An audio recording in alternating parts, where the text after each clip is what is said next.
یہ مودت اہل بیت نجس کیسے ہو سکتی ہے؟ اگر مولانا یہ کہ آپ نے بڑی عجیب بات کر دی بیتو کی، مودت اہل بیت نجس، بھائی قرآن کا صفحہ نجس ہو سکتا ہے کہ نہیں ہو سکتا؟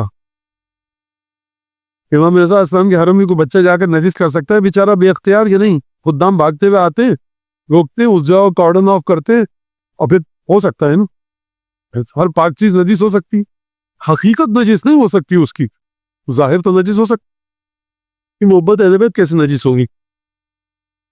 محبت اہل بیت نجس کیسے ہوتی میں آپ کو بتاتا ہوں۔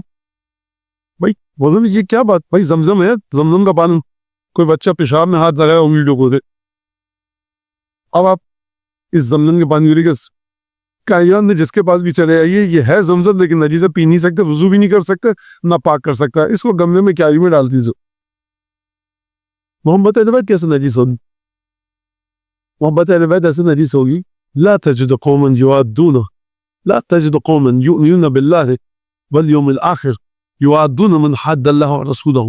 حبیب دیکھو، جو اللہ اور قیامت پر ایمان رکھتا ہے نا، تم کسی میں یہ خصوصیت نہیں پاؤ گے، جو اللہ پر اور قیامت پر ایمان رکھتا ہے اس میں یہ خصوصیت نہیں ہوتی کہ ان سے مودت رکھے جو اللہ کے اور رسول کے دشمن ہے۔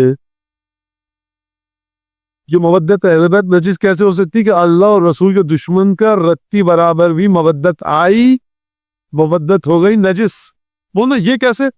سوئی میں نجاست لگائیے اور ڈال دیجئے اس کو گلاس میں آب زمزم کے، نجس بولنا سوئی کی نوک کے برابر ہو گئی نجس۔ لہذا پروردگار فرمایا لا تجد قوما، کسی میں یہ خصوصیت ہو ہی نہیں سکتی کہ وہ اللہ اور قیامت پر ایمان رکھے لیکن اس کے باوجود اللہ اور اس کے رسول کے دشمنوں سے محبت کرے۔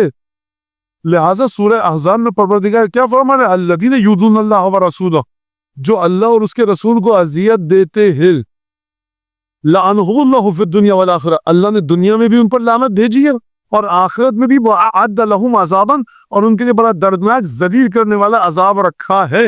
لہٰذا جب بھی کسی کی مودت کو دن میں لائیے نا تو دیکھ لیجیے گا کہ یہ رسول کا دشمن تو نہیں ہے، اس نے رسول کو اذیت تو نہیں لی، کیونکہ رسول کو جس نے اذیت دی ہے وہ دنیا میں بھی ملعون ہے، آخرت میں بھی ملعون ہے۔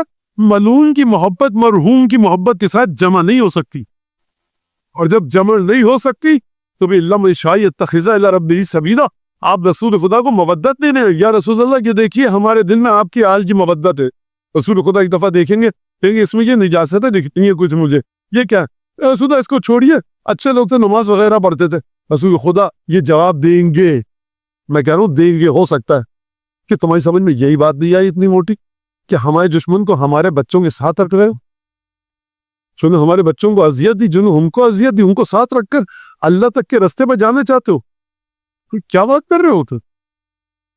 لہٰذا عرفان کا پہلا مرحلہ کیا ہے؟ مودت اہل بیت، اور پھر اس کے بعد ہر چیز کا جو حق خدا نے رکھا ہے آپ کی ذات میں، آپ اس حق کو ادا کیجئے۔ جب تک اس حق کو ادا نہیں کریں گے آپ مرحلے ظلم پر ہے۔